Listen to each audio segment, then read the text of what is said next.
අයිබෝන් මගේ ආදරණීය දුවේ පුතේ ඔන්න එදා ටීචර් ඔයාලත් එක්ක කතා කරා පොලිමේ වින්‍යාස හොයන්නේ කොහොමද කියලා. එතකොට මම ඔයාලට ඉස්සරහින් ඉන්න ගාන දුන්නා පිටිපස්සෙන් ඉන්න ගාන දුන්නා.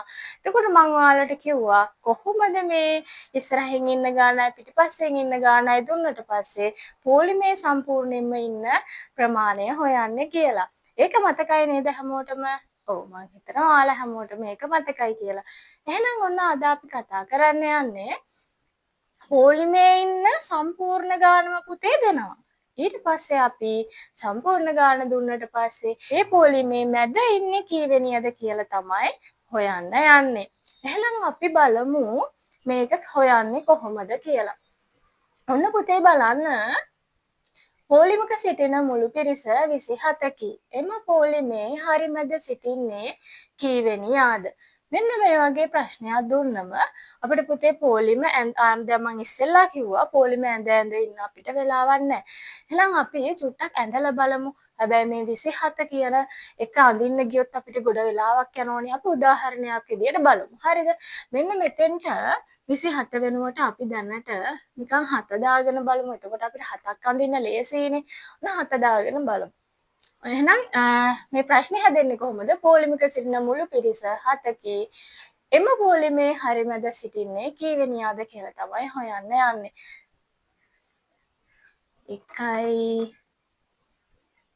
2යි 3යි 4යි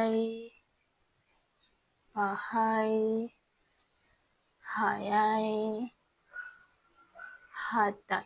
ඔන්න පුතේ අපිට මං කිව්වා මේක පටලව ගන්න එපා. 27න් 4 මේ අපි හොයන්නේ. 27ක් අඳින්න බැරි හින්දා අපි දැනට 7ක් ඇඳලා බලනවා මේක කොහොමද එන්නේ කියලා. අපි බලමු එහෙනම් හරිමැද ඉන්නේ කවුද කියලා. මෙන්න මෙයාට මෙයා කපමු. මෙයාට මෙයා කපමු. මෙයාට මෙයා කපමු. ඔන්න මෙතන ඉතුරු වුණා. කීවෙනියද එහෙනම් ඉතුරු උනේ 1යි 2යි 3යි 4. එහෙනම් පුතේ හරිමැද ඉන්නේ 4 වෙනිය. අපි දැන් මේක කොහොමද හොයන්නේ? මම ඔයාලට කියලා දෙන්නම්. කෙටි ක්‍රමයක්. එතකොට අපි බලමු ඒක කොහොමද හදන්නේ කියලා. 7 බෙදමු පුතේ 2කින්. බෙදලා බලමු 4 2 කීයද? 4 2 3යි අපි දන්නවා. දෙවරක් 3 6යි. 7න් 6ක් අඩු කරාම 1යි. එහෙනම් මේ 3ට පස්සේ ඉන්න එක්කෙනා තමයි ඔන්න අපි මැද ඉන්න කෙනා විදියට ගන්න. දැන් හරිද? බලන්න. ඔව්. 3ට පස්සේ ඉන්න කෙනා තමයි ඔන්න මැද ඉන්නේ කීවෙනියද? 4 වෙනියා. මෙන්න මේක පුතේ චුට්ටක් හොඳට මතක තියාගන්න. මෙන්න මේ ගානට පස්සේ ඉන්න කෙනා මේ මැද ඉන්න කෙනා බවට පත් වෙන්නේ මෙන්න මෙතෙන්ට ඔත්තේ සංඛ්‍යාවක් ඇවිල්ලා තිබ්බොත් විතරයි. ඉරට්ටේ සංඛ්‍යාවක් ආවොත් මේක මේ විදියට එන්නේ. එතකොට අපි දන්නවා 27ත් ඔත්තේ සංඛ්‍යාවක්. එහෙනම් අපි බලමු පොලිමක සිටින මුළු පිරිස 27කි. එම පොලිමේ හරිමැද සිටින්නේ කීවෙනියාද කියන ප්‍රශ්නෙට උත්තරේ අපි හොයලා බලමු. ඔයාලා මට කියන්න 27 ඔත්තේද ඉරට්ටේද? ඔව්. මගේ පැටව දන්නවා.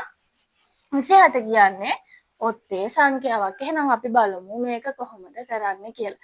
හරි එහෙනම් මොකද්ද කරන්නේ? මේ 27 අපි කීයෙන්ද බෙදන්නේ? ඔව් 27 දෙකෙන් බෙදනවා. බලමු 27 දෙකෙන් බෙදලා. දෙකට දෙකේව 1යි. එක් වාරයක් 2 2යි. දෙකෙන් දෙකක් අඩු කරාම 0යි. ඔන්න පුතේ මේ 7 ගේනවා 15ට. 7ට දෙකේව කීයද? 4 දෙකේව 3යි. 3 වරක් 2 6යි.